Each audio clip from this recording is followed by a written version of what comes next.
No, the ominous, this meeting is being recorded. Voice has just begun.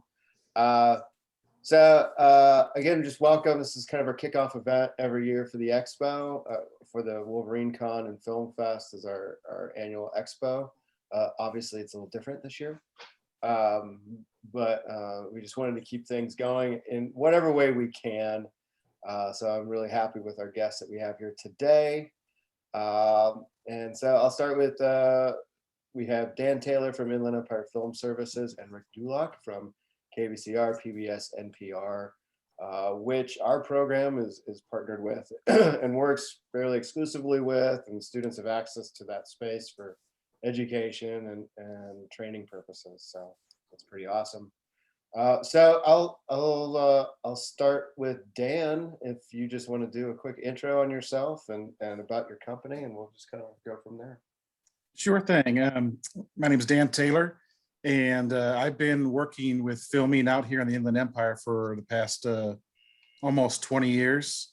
I've been worked with the Inland Empire Film Commission, where we ran the San Bernardino County Film Office, the Riverside County Film Office, and several offices for various different cities. Also, we're the liaison for the Bureau of Land Management in Barstow and the U.S. Forest Service. My partner and I, Sherry Davis, are now running the Inland Empire Film Services, basically doing the same thing, working with film crews with their permits, helping them find local crew and local services, helping them find locations to film, and just an all-around go-to business to work with the productions that come out to this area. We are covering Riverside, San Bernardino counties, Imperial County. We tip our toe into LA County by doing Pomona, but we don't really want to go much farther than that because LA County can be a challenge sometimes. So we kind of leave that to our friends in LA. But that's basically what we do. I deal a lot with location managers. I deal a lot with producers and production managers. Those are the key people that I deal with on a daily basis. Thanks, Dan. Go ahead, Rick. I'm Rick Dulock. I'm the program manager for 91.9 KVCR. We're the NPR affiliate for the Inland Empire. We also have Channel 24, KVCR TV, which is a PBS station. The radio station went on the air in 1953, and the TV station went on the air in 1962.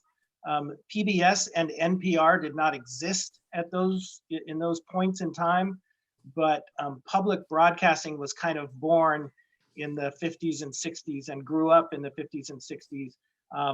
The public television side was called National. There was a group of stations called National Educational Television, and they operated under the Corporation for Public Broadcasting with support from taxpayer money. So about $3 a year, if you're a taxpayer, comes out of your checks to fund public broadcasting across the country.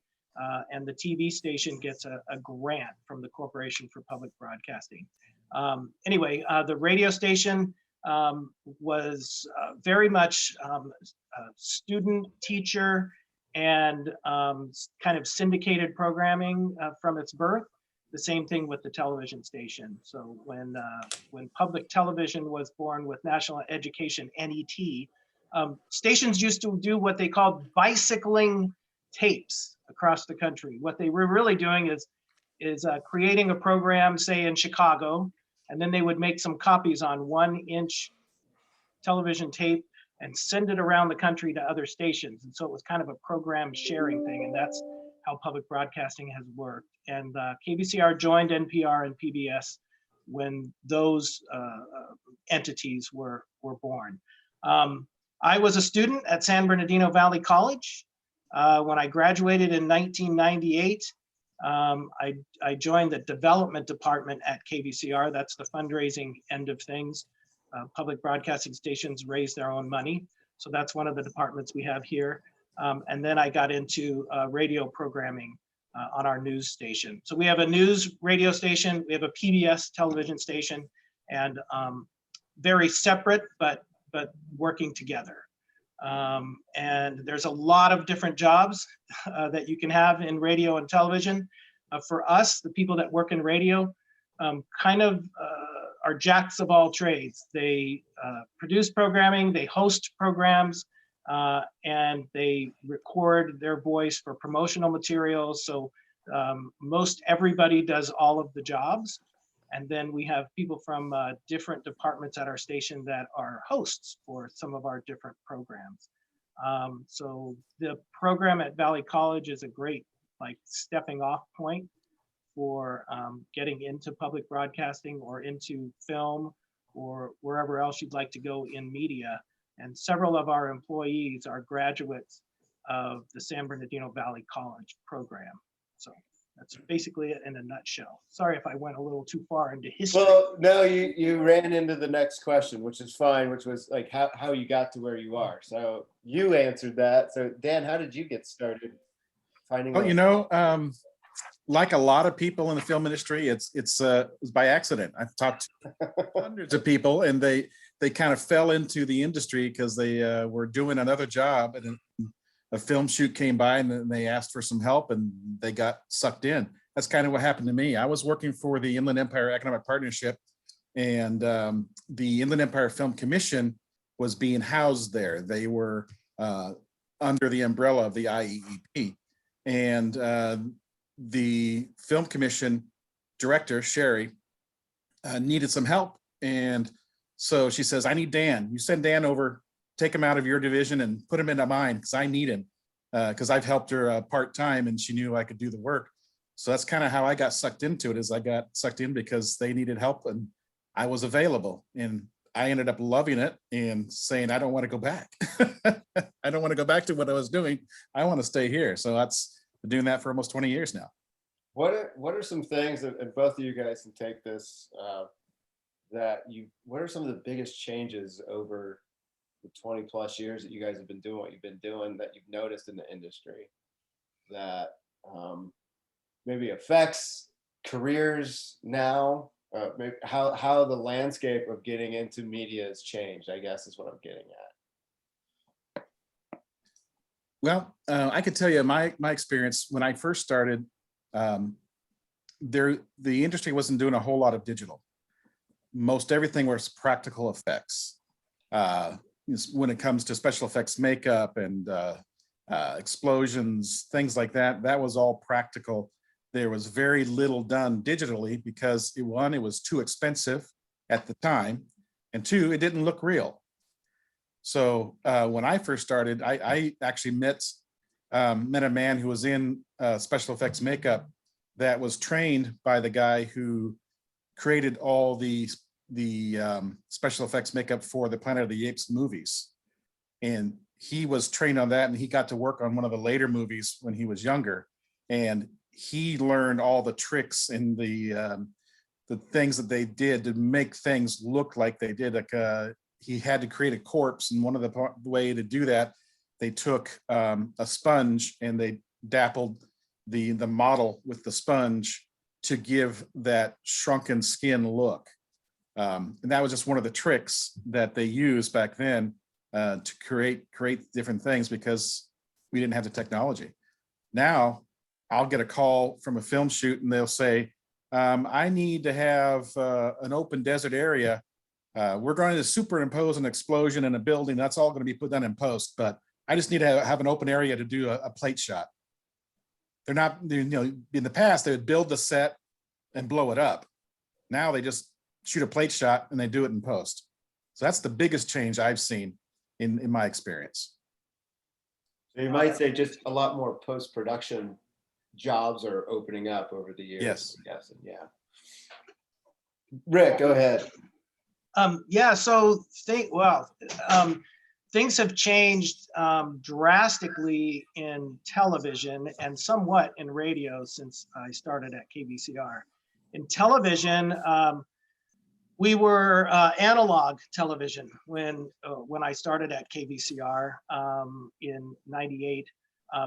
Shortly thereafter, a couple years later, high definition television started, and then our studios and our infrastructure had to be digitized to be able to do high definition. And when that happened, we were able to split the spectrum of our one TV channel 24, which was an analog channel, And we moved to 26 just because that's what happened when people went digital, everything kind of changed. And we have 4 different channels at the same time in that same space. So that was a huge thing for over-the-air broadcast television, because with digital technology, there is now more space for programs. That also creates a conundrum, because then you have to fill 4 channels with programming. So, how do you do that, right? So now you have to buy more programming or produce more programming to fill those 4 channels. So lucky for us, 1 channel is completely filled. It's called the Create channel, and that comes from PBS. And it's all the kind of how-to programs I was mentioning to some of the folks earlier. How-to programs like sewing and painting and car repair and home repair and all those kind of shows. But the other channels we fill with programs that we produce, buy, or trade for. And through our affiliation with PBS, much of that is filled. On the radio side, we are digital in the same way. We went from analog to digital. We still broadcast an analog signal, but we also have a digital signal. So if you have a digital radio in your car, you'll pick up our digital signal. And if you have an analog radio in your 65 Mustang, you still get us the old-fashioned way with an analog signal. But otherwise, in radio, things have changed in the way that producers do things. So you've all heard of podcasting. NPR, National Public Radio, which is our affiliation with national partners, they were kind of on the forefront of podcasting with programs like This American Life, and now things like Freakonomics Radio. I'm not sure if you're familiar with that. There's another program that's investigative reporting called Reveal. All those are podcasts that are formatted for radio. So they're a radio show and a podcast. And so a lot of the shows that are now national shows that we get because we're an NPR station are also national podcasts. And so that's one of the things that has changed. But digital technology is great in some ways, and it makes things harder in others because it moves so fast. Equipment and technology moves, and so sometimes you have to replace equipment, and that gets quite expensive over time. So where in television, we had an analog switcher, the television switcher, where you switch from different cameras, and that was a Grass Valley switcher that was working from probably the early 1970s until the early 2000s for us. And now, since we went digital and high definition and moved to our new building in 2010, we're on our 2nd television switcher in 10 years. So you have to replace things more often because technology keeps moving forward. Where in the analog world, you could get away with like keeping the same technology for, over time. So. Thank you. Yeah. The podcast is interesting in that our students, we just launched our own little network on our side of the fence with it. And so I know like when we created a podcast room in our space, I couldn't get them out of it when we were still there. So it's definitely a great format for them. Quickly, just kind of moving into more of the professional standards of things. And I know, Dan, you don't maybe do a lot of hiring, but you certainly work with a lot of people that do. And so this question is really geared towards, what do you think folks are looking for in potential candidates, especially students who are always like, well, I have no experience or little experience, or how do I get in the door with some of these companies and organizations? And I'll let Dan marinate on that, but I know Rick's got a really interesting story, so I'll let him go first. Are you talking about my own story or? Yes. Okay. How did you get in the door, Rick? So I was a student at San Bernardino Valley College. I was an adult. I was 33 years old, I think, when I started coming to San Bernardino Valley College. When I started school here, the average age of the student was, I think, in the mid to upper 20s. A lot of people end up at community colleges to be retrained and to find new opportunities. And so I was kind of the old guy in with some of the young folks. And I took a class. It was kind of just my schedule was almost filled, and I took a speech for radio and television class from a guy named Bob Birmingham. And Bob Birmingham was here teaching radio classes for, I don't know, 30 years or something. He is now retired. But I just found that class really interesting. And I kind of got hooked on media. I had done in my past, I did construction, and I worked for telephone companies, climbing telephone poles. And I did a whole lot of other things, but mostly those two things. I also did some auto mechanics kind of stuff. And when I found media, man, was I hooked. And then several months after I started taking classes, which put me into the studios at KVCR TV and radio, I was at the time, my wife and I had a couple of kids, and we were both back in school, and we didn't have a lot of money. And I got a work study position at KVCR radio, which is something we would love to implement again. So I was a student at Valley College getting paid to be on the radio, which was a really cool thing. So I did that until I graduated, and I had already applied for a job at KVCR in the fundraising department, mostly because that was the job that was open. What's interesting about the fundraising side of PBS and NPR stations is that you're not just sitting at a desk, you're also someone who can get on camera or on microphone to ask the people who are out there listening and viewing to support the station, to support the mission of public broadcasting, which is service to the local community. And so I started doing that, but I was really in love with public radio. I love public radio news. And so when the program manager position opened up, I had quite a lot of experience.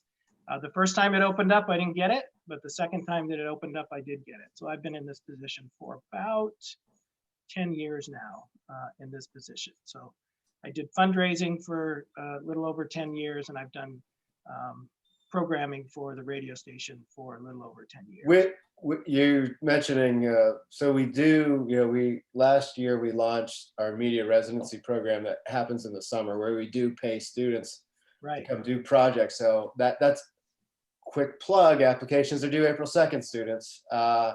So when those scenarios come up that, we've got students, whether it's from our program directly, and I know you get applications from Cal State San Bernardino. Right. What are you looking for? Is it all knowledge based in what they've done, but are there other factors that intrigue you as well with an applicant? So for people who are going to work in public radio or public television, kind of entry level, being able to adapt quickly to fast moving situations is always a good thing. On the radio side, probably entry level for students that you would be paying, Lucas, would be maybe a morning edition assistant. So or an All Things Considered, which is our national news show in the afternoon. Both of those programs, Morning Edition and All Things Considered, are focused on kind of drive time. So when people are driving to work or school or commuting, they tune in to our station to get traffic, weather, and local news reports, which are mixed into a national news show with kind of the top stories of news that's going around the world and around our country. And so those jobs, people would be writing a weather report, writing traffic reports, creating news stories to be read on the air, or delivering those news stories over the air. So Lucas and I are kind of working on that right now to get those those kind of positions defined, but morning edition assistant and all things considered assistant will probably be the two quickest things we can get into play on the radio side. On the television side, we're talking about starting a public affairs show, and we have identified a local community member who would probably host that show. And on that show, there will be, possibly positions to help produce that program, to do the planning to produce that program. Students will be involved as the crew and for other things. We have, when we're producing a program, we'll need camera operators. We'll need a teleprompter operator, which will have to be someone who's pretty on the ball for fixing scripts and pulling scripts into the teleprompter and putting those up and running it for the host so that they can read their opens and closes to the show and always have information about their guests so they have something to refer to when they're on camera. And then on the TV side, we'll also be, hopefully in the near future, be doing some shows out in the community. We had a show called Hidden Hikes, which had a host who was a woman who was a park ranger, and they took kids on hikes up in our local mountains. We hope to do something like that again in the near future, as long as we can have the staff to do that. But there's a lot of jobs in there's probably more jobs on the television side of KVCR that we can get, like those kind of entry-level students who are being paid by Lucas. We like it when Lucas pays our people, so that's a good thing. But there are plenty of jobs to do, as long as there are productions to assist with. So that's what we're trying to plan, is some new productions so we can have those positions available. And that's entry-level stuff. Right. I think the key that you said there was just be willing to get in the door somehow. And you took, all right, this job's there and I'm going to apply for it and then see what happens. So I think that's a good lesson for any student, whatever the career path is, especially in media, is just get in somewhere. Because certainly the folks that I went to film school with, they just got in somewhere and then started from there. For example, this is my segue into Dan's life. Good friend of mine, he worked at Film LA for a couple years, and he was doing permits for Film LA, which I know Dan's quite familiar with. And then is that like what Dan does in the yeah, Empire? right. So he was doing, Yes. as my friend Jason would call it, it was working at the permit office is like working at the DMV for filmmakers. So every once in a while, he's like, if there's I get to know, location scouts quite a bit. And that was something he really wanted to do. And he would give them favors every once in a while just to fast track the permit process. Because he'd also say, well, there's nothing better than having a friend at the DMV. So sure enough, he kept working with this one company. And they said, this was on a Thursday. If Jason was here, he could correct me on this, but I believe this is how it went down. It was on a Thursday, and that they said, we have an opening. And he's like, when do I need to start? And they said, Monday. So he didn't even he had been there a few years. He couldn't even give Film LA like 2 weeks. It was just, all right, I'm going. And left, a position that was very secure for kind of unknown waters. He's in the Teamsters Union as a location scout, but that's what he did. He found a way in, and I think that's the important thing from what Rick's saying. So Dan, you're just kind of going on to what you think folks are looking for in people getting started in their careers. Yeah, Lucas, I think you're right on that story, because the vast majority of the people I talk to about how they got started and how they got into the industry, they started on the ground floor. They started as a PA. They just came in and worked any department. And what they all have told me is that you're the first to arrive, you're the last to leave, and you're never standing around doing nothing. If your job is over, you ask for more work. You find something to do that doesn't break the union rules, because you know how it works with unions. You can't unless you're in the right union. So, but you don't stand around.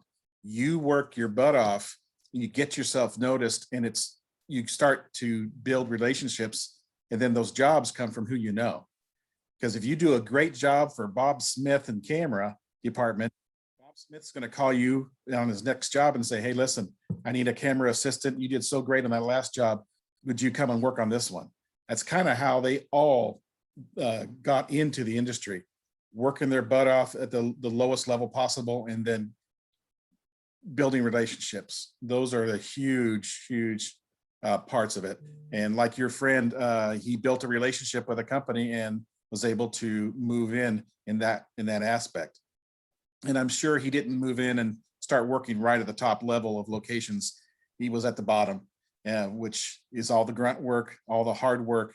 You're always you're always on call. You don't get days off. It's not an easy thing to do, but when you do that, that's where you get successful. And that's my key advice to any student who's going to break into the film industry is, like Rick said, take any job available, whatever is available. If you are going to be working crafty and all you're doing is putting out food for people to eat and putting out candy bars and chips, then do it. Start there, because guess who comes to the crafty table? Everybody. The producer, the location manager, the cinematographer, they all come to crafty. You get to know all those people. That's probably the best place to work, I would think, because everybody comes to crafty. So everybody's got to eat. So exactly. So, and it's so you got to start somewhere. Just any job that's available and start building relationships. That's the key. Rick, did you have something? And it's eyes and ears open while you're there. You know what I mean? It's if you're working at the craft services table and you're putting out food, and someone says, yeah, I have a shoot next week where I'm going to need some PAs. Do you know any? And you're right there, and you're like, hey, I'm available next week. And if you're holding a cable behind a camera at an NFL game, and at the next game you show up to hold cable, to run cable again, and the camera operator doesn't show up, hey man, you know how to run that camera? You're the guy they know, or girl that they know always shows up. You're going to be the one they pick to put on that camera next. And so many people that I've talked to, there was a guy who was a former student at Valley College, and his name just went out of my head. Anyway, he went through the program, and he started working. He did something for Lucas Oil, so it was some race or something. It was motocross or something that Lucas Oil was part of. And now he's one of the top guys on the media team at Lucas Oil. And you see all the time on cable or satellite, on the sports channels, the Lucas Oil, whatever boat race, or you know what I mean? And he's out there doing all kinds of cool creative stuff. Cause he was he got into somewhere, probably at that bottom level, running the craft services table, or running cables, or working behind a camera, and next thing you know, he's running productions. So yeah, I totally agree with that. There was a student that I know who got onto a horror flick shooting out in Palm Springs, and it was an unpaid internship, and the producer said, you're coming in unpaid. If you work your butt off, I'll find money somewhere in the budget to pay you at the end. Well, this guy got assigned to the sound department. So he was assisting the sound man for the shoot. And he did such a great job. He was working so hard. When that sound man left that shoot, he took him with him. And now that student is in the union, working all the time, working sound, because he worked his butt off and always was there, never missed a day, didn't complain when he wasn't feeling good. He just did his job. And now he's got a secure job in the union. It's how it works. He just happened to he took that non-paying job and got a career. Yeah, that's usually how it goes. We got a few students in here. Do any of you have questions for our guests today? You can put them in the chat, or unmute yourself and go ahead and ask away. Anybody, before we let them go, or not just students. If if staff that I know are in here have questions, like our career specialists at our E. I know sometimes students get shy, which you shouldn't be, but anyway, any questions out there? No questions. Good morning, everyone. And if I freeze, I apologize. My Wi-Fi is kind of going in and out. But good morning, everyone. It's great to see you all. I do have a question, and it's more along the lines what Lucas asked in terms of what really stands out from a student, right? But I wanted to move more into the interviewing, because when I meet with students, that's one of the things they get very nervous about. And any tips on when students go and interview, what would stand out for you? I know that right now agility is what we're looking for, being able to have that flexibility.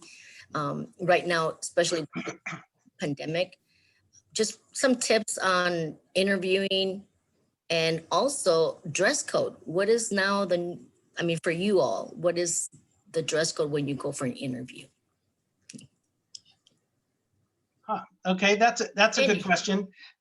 So when we're hiring full-time, like 40-hour-a-week positions at KVCR, the positions are hired through the San Bernardino Community College District. And that's a very formal kind of interview process, excuse me, where there's a committee formed, there's a union member, and several other people. There could be 4 or 6 or 8 people on the hiring committee. And it doesn't happen real often at KVCR, but when it does, it's kind of a formal thing. So people, for the most part, a guy might come in with a shirt and tie, not necessarily a suit, but kind of dressed to impress, if you will. So that's always a good rule of thumb, is dress to impress. You can't be overdressed for an interview, a sit down interview.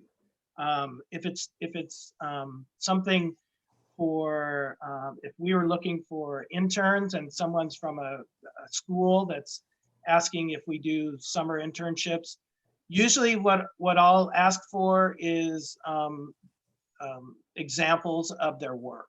And so that's more what I'm looking for when I'm looking for someone who's going to do something on the radio for us.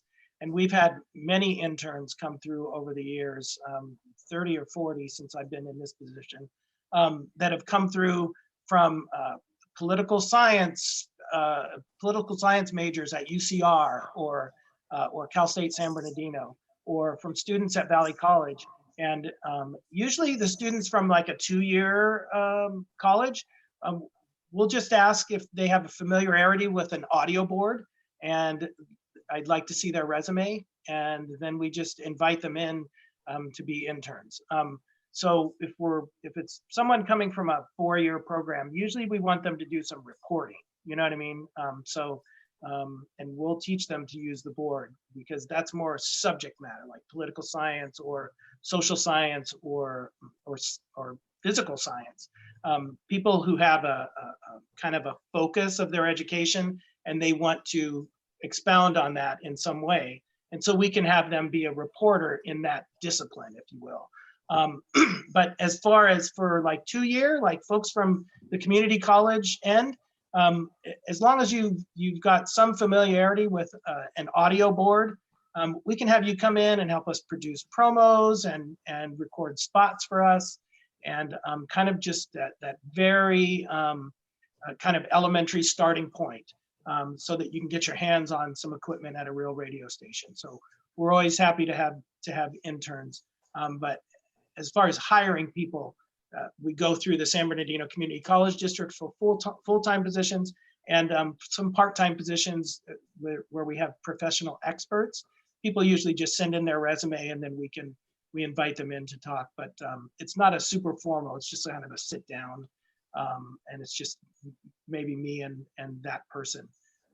And then usually our general manager will want to talk to them after I say, yes, I'd love to hire this person. So we probably hired 6 to 10 professional experts over the last 10 years that came in as interns first. and then we hired them. So internships are really a great way to get started at KVCR. As you were talking about your needs with maybe four-year students, because I think we've got at our school even, we've got majors in sociology and political science starting here. My producer wheel was going on, which was our students that have more of the tech background could maybe work with those students and develop content, right? Maybe down the road and provide it to, hey, here's a show we put together, a podcast, we edit it down to meet your specifications for radio to get on. But those are potentials too. And I guess what I'm getting at for the students is every class assignment you have with us is a work experience, is a portfolio project. I've said this before and I'll say it again. Our homework assignments are different than your math assignment. Our homework assignment are something that you can list as a project. And so listen to what Rick's saying about portfolios and resumes. What they want to see is, what have you done? And you all that are in our program, or really in any media studies program that is production based, you've done projects. And so you have experience. So think about that when you're doing it. Dan, did you have anything to add maybe? You took the words out of my mouth, Lucas. It's what's on your resume. If you're applying for a position like a grip or a lighting director, anything like that, then yeah, what's on your resume is very important. And so, but when you're coming up at an entry level, your interview is going to be a phone call and an email. There's not going to be a whole lot of in-person interviews. It's going to be asking, what have you done? Well, I worked as a grip on 2 student shoots, and I was in the camera department on 3 student shoots, and I worked on a reality TV show in the summer, and I just did everything under the sun. They had me work. Okay, great. I'm going to put you in camera. You're hired. Be here on Monday. That's kind of how it's going to work for the entry level people. If you're looking for something higher than that, then absolutely a reel and a resume is definitely something you're going to want to have. They're going to ask for. Dress code. Lucas can tell you that when you are on location, there is no dress code for the most part, as long as it fits what you're doing, what your job is, and the environment that you're in. And if you're on a studio lot, if you're doing an interview for that, that's probably a little bit different. I would agree with Rick. You need to dress to impress, but depending on what that job is. But for working on set, on location, I've been on hundreds of sets, and there's everything from a a muscle shirt and shorts and flip-flops on set to the guy named Snappy Oliver, who wears a 3-piece suit everywhere he goes on every shoot he works on. So it's all over the gambit when you're on a movie set or on a TV set on location. So dress code is kind of you have to figure out what you need to do for the environment you're in. I'll tell you this though, you're going to be on your feet all day, so flip-flops might not be the best choice. Yes. Sometimes but I know somebody, and it's funny, I've seen him talk to my students. He runs a lighting and gaffer company, and he wears the worst possible shoes you could imagine. But he'll even tell students, don't wear what I'm wearing. I've just been doing this for 20 years, and so I'm used to it. But exactly, so I avoid flip-flops because something could fall on your feet. So unless you've gotten really, the layout fairly well. I want to pull in one of our students, Nick, because he's had some experience outside of campus opportunities that he's taken advantage of, and I think he can kind of he can kind of second the motion in terms of what it's like to work on the bottom rung somewhere and hustle. So if you want to talk about I know you got experience working with grip and lighting somewhere, right? Yeah, so this is my second year here, my 4th semester I'm starting here, and I've had several side gigs that you've been able to point me to and point me in the right direction to get. So I was a production assistant for a feature up in Lake Arrowhead, and we're filming on a really steep hill. So starting off as a production assistant, I'm the guy that's lugging everything up the hill, C-stands and all of that. So just all day doing whatever I can just to hustle and just carrying basically all the heavy equipment that no one else wants to carry as a production assistant. Make sure to be enthusiastic about doing the dirty work, basically. Has that carried into any other opportunities or? Yeah, so I was in contact with them a few months ago about a shoot, but they were out like down in San Diego, and I had school at the time, so I couldn't do it. But I've also been in contact with the lighting and grip owner, Daniel, that you're talking about. So I'm gonna go get trained out there with him within the next couple months. We were talking about an opportunity to work for free in order to get trained and have him as a contact. But there's been other side gigs such as live streaming you've appointed me to as well with like the Garcia Center here in San Bernardino, or as a camera operator and help set up the live streamer, and got good technical experience and a good portfolio project to put on my resume. Cool. Any other questions or comments or thoughts? I had a question for the Inland Empire Film Services. Cool. So I'm trying to like spearhead a location scouting like template and thing for our own program for our own students to refer to. And I created the template, but I was just gonna ask if you guys ever have any internships that open up at your company. Right now, because of COVID, no. Okay. I plan on hopefully have some opportunities for interns in the future. But since we are mostly working remotely at this point, it doesn't quite make sense to have an intern with no place for them to go to do Okay. it. So Gotcha. there are other opportunities around the Inland Empire that, like right now, there is a location manager who's based out in Norco, who's doing a location seminar and is looking for interns. Okay. So there are opportunities that are available. It's just right now, we're not in a position to take any on just because we just don't have a way to make it work with our current situation. Okay. Thank you. Dan, sorry. Dan, can I ask you a question? So when locations are scouted and then say someone comes in to shoot in our area, are there opportunities? Let's say COVID's not part of this. Are there opportunities? Are you on site when that is happening because you were the person that set it up? And do you need other assistance while you're on site while they're shooting in case they need somebody or something? Or yeah, the vast majority of what I do is all done in-house, so we're not on set. I'm kind of work like a production office, pushing all the paperwork, making all the phone calls, sending emails to make things happen. So so I'm not usually on set for what I do. There are some times where I go on set if I have to make some type of inspection representing a government agency, or the location manager is somebody who's influential and they say, we want you on set so we could try to work something out with some other situation. sure. Yeah, so this doesn't happen very often where I'm on set. I do try to check with all the productions that come in and ask them, hey, do you need any local PAs or local interns? You know, Right. I've spoken with Lucas about this before. I try to make sure there's opportunity for students. That's a challenge for the productions when they come out, just because they usually come fully crewed for the most part.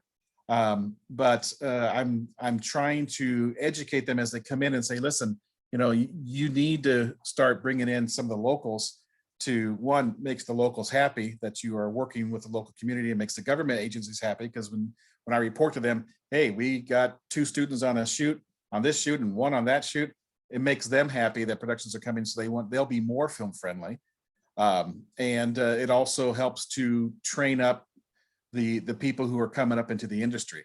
And there are a few of them are starting to see that. I work with the Location Managers Guild International, and they are trying to expand into some of the schools to be able to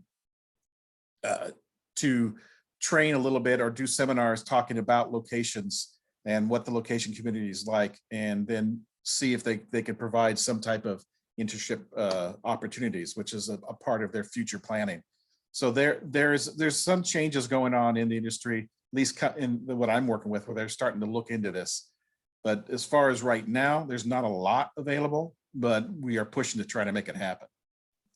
So there's, when they scout things in LA, and if they're in LA County, do they have to use like union folks in LA and they not necessarily out here?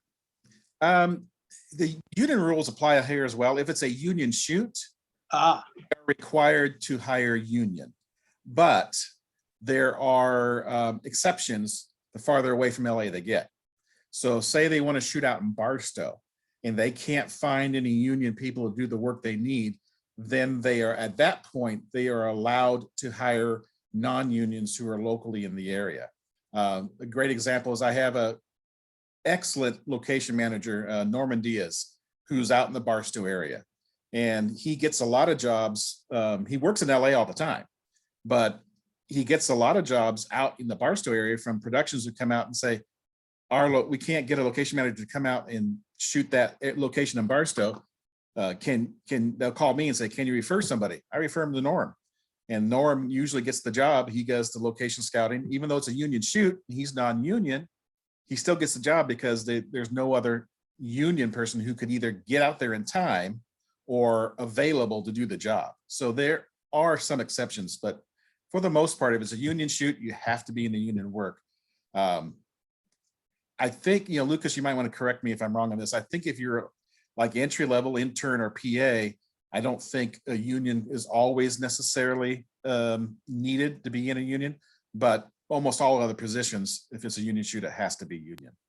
Yeah, the PA are generally not. I don't think there's a union for them, so I don't think so. they're on the short stick. But that, I mean, there's always things too, and I'm sure you've worked with them too, Dan, where you've got an independent shoot that's looking to save money, and they'll come out, and even that the revenues of taxes that come into that city for the time of that shoot is impactful to the local economy. So, Correct. This could be another great conversation, I think, about, there was a program, and I have been trying to research it ever since I saw them talk about it like 5 years ago at a conference I was at in Las Vegas. During the last recession, all those casino workers got displaced. And I think it was UNLV worked with a grant through Bank of America, I want to say, and they developed a training program. Basically, they retrained all these folks that used to work in hotels and casinos to work as grips and gaffers on productions. And so at the time, I think it was just really the only production out in Vegas was, I think, CSI Las Vegas. But now, because they did that, they created more of a workforce. And so there's been a lot more productions out in the Vegas area besides CSI.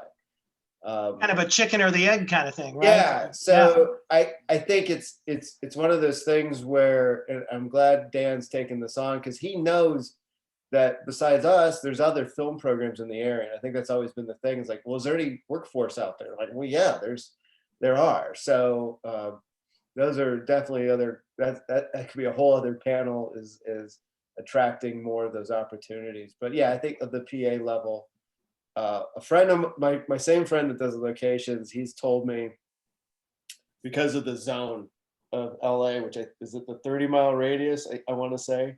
Yeah. They'll have a shoot in Pomona or Fontana. That's what it is. If they have a shoot in Pomona to avoid paying the per diem, they will bus everyone parks in Pomona, and then they bus them to the location on Fontana, and at the end of the shoot, they bus them back to where they parked. Yeah, that is correct. The productions of the 30-mile zone kind of ends in West Covina. Yeah. But just a few years ago, they've annexed the city of Pomona and the Ontario airport into the zone, which is really interesting. Yeah. It's in the zone, but they're not in the 30-mile radius because it's Covina. But they will park them. Usually it's in some mall somewhere in the West Covina area, they'll park them there and bus them into wherever they are shooting, just like you said. Now that Pomona's in the zone, they're using Pomona as well as busing them in. But that's a way to save accommodations, because this is the reason why the unions do this. If they have to require their union workers to go outside the zone, then they are required by union rules to put them up in a hotel, and they have to pay them a daily per diem every day they're outside the zone. So if you're a crew of 100 and you got to get 100 rooms, because they're not going to share rooms, who wants to share a room with somebody? They're not going to share rooms. So you have to get 100 rooms for every single person, and you have to pay them anywhere. The per diems vary. It could be anywhere from $65 a day to $95 a day, depending on that particular shoot, per day, per person. So that could get pretty pricey for a production. So for them to save money, they will make them drive to the edge of the zone and then bus them in and then bus them back. That way they're not breaking the union rules. So that's the reason why they do it that way. Yeah, and so I think the question is how do we, to me, the question would be to work with to get more local people in the unions. That way you're not, if you're already in the union, you live in, like some of the folks you've talked about, if you live in San Bernardino, but you're in the union, then they can hire, so Right. it's a deeper conversation. It is. It's pretty multifaceted, I can tell you. Yeah. All I know is SAG is the one that you just cannot avoid no matter what you do. So if you're an actor in SAG and AFTRA, they want to make sure you get paid. The other ones, there seems to be a more fudge room. Any other questions from anybody else to our guests? I want to say again, thanks for everybody for hanging out with us for about an hour this morning and kind of learning about the industry a little bit from a different perspective. I think when you go to film school like me, you're like, you think of the top 4 things are going to be a director, producer, writer, actor. But I think you all have given a good background to the below the line jobs where actually the careers are at when you look at things. And it's good for our students to know that there's more than just 4 jobs that you can get on a movie set. I always think about the dolly that we bought for the program with the dolly track. If you're a dolly grip in the union, it starts off at, I think, about $25 an hour to lay track and push the dolly, and caps out at about 47. So that's a career. That's every day doing that for 12 hours a day, maybe 15 if you're lucky to get some overtime. So it's always amazed to find out what the jobs are out there. So again, I want to say thanks. There's no questions. I don't see anything in the chat.